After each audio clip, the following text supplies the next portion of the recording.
Hello and welcome. My name is M.Refaat, and today's video I want to talk about the trap of the narrative of I suffer, therefore I am. Now, let me share with you a quick personal story. I don't do much yoga, unfortunately, but I do practice meditation. A very simple form, just breathing meditation. And I had this idea, again, maybe the purists would not necessarily agree with it, but it's an idea that hit me and I decided to go with it, which was that I want to time myself, use a timer to make sure that I spend more time in meditation, or at least sitting down for meditation, more than I am used to. The idea was that maybe I'm kind of plateauing and my mind or my consciousness is able to handle a certain capacity of presence for a certain period of time, and then I bring myself out of the meditative state.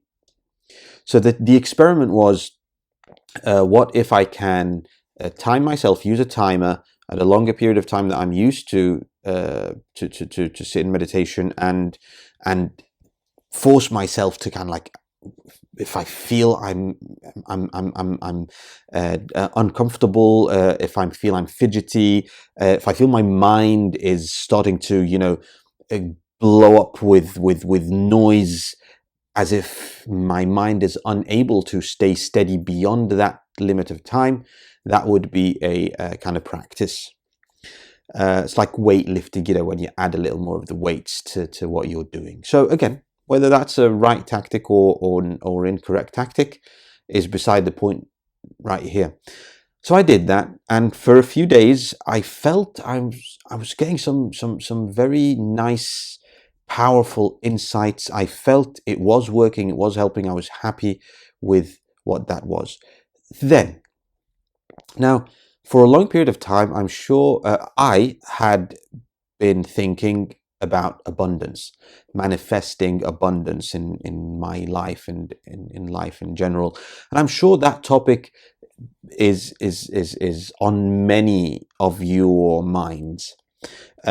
So I've been thinking about it, focusing about it, thinking about manifestation. I've been teaching a new course about quantum consciousness and the observer creating reality and so on. And so it's been on my mind. And of course, it comes to me as I'm in those states. And then one of those days recently, which is why I wanted to make this video, is I noticed that the reason I said I don't practice yoga is that I'm not necessarily very flexible. So sitting in that position on the ground, my legs started to ache. My knees started to ache. I started to feel, the prickles and the pins of numbness in my foot. And in my head, I was thinking, okay, so should I stop or wait for the timer to go off?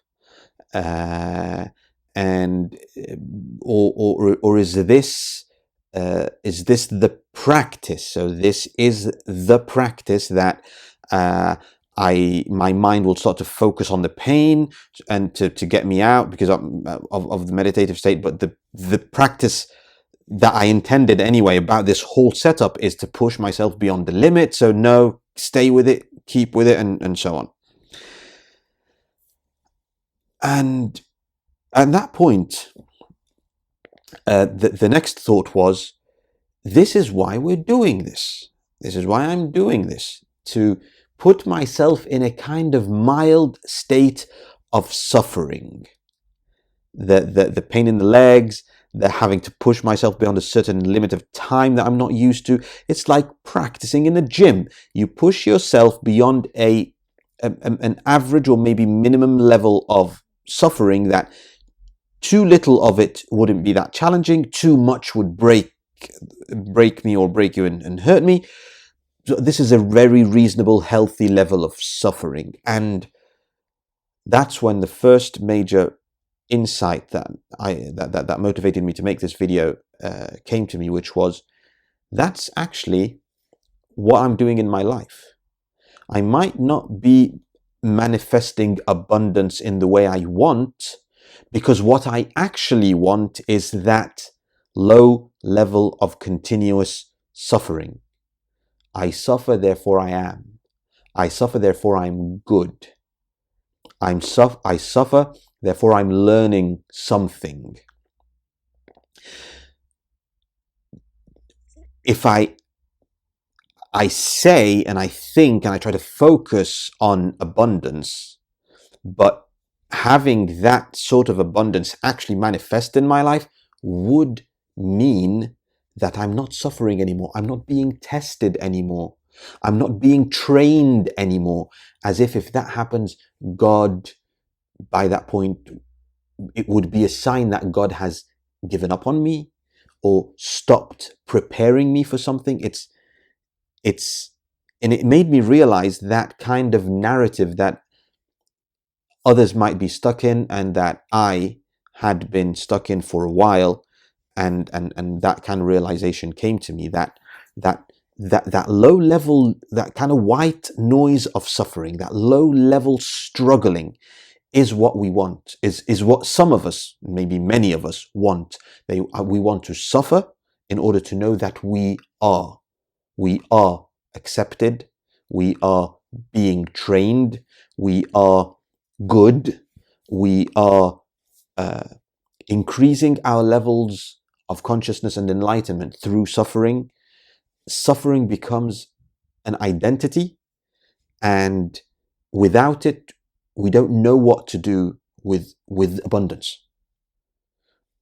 We don't know what to do if, in fact, everything we ever wanted actually happens. What does that mean? Does it mean God has given up on me? Does it mean that I'm not good anymore? Or does it mean that my training has ended and that I will never be put through any more struggles, because struggling is what makes the mettle of people? You see, all these are narratives that we hold or possibly hold, and would be kind of the sponsoring thoughts behind what we want rather than what we think we want.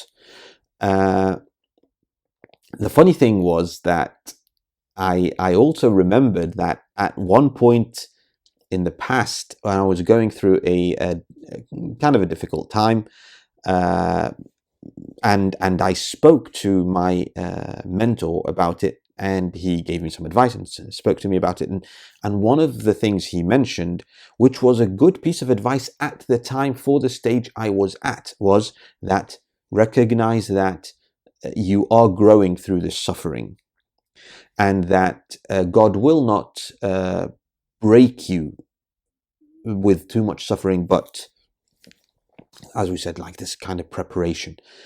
The important thing here is that was good advice at the time, and the interesting thing is that a couple of days after that, when I started to feel better about myself and about the situation I was in, I actually did have a thought, and this is just, I'm confessing right here with you guys. I did have a thought that was, am I starting to feel better because I'm not being trained anymore? Am I not going to gain any more enlightenment? Am I not going to gain any more spirituality through suffering because I'm starting to feel better? It was a thought, it was a fleeting thought. But recently, as I said in this story about this meditation I was talking to you about, I remembered that situation, and I remembered how, on the one hand, I don't want to suffer.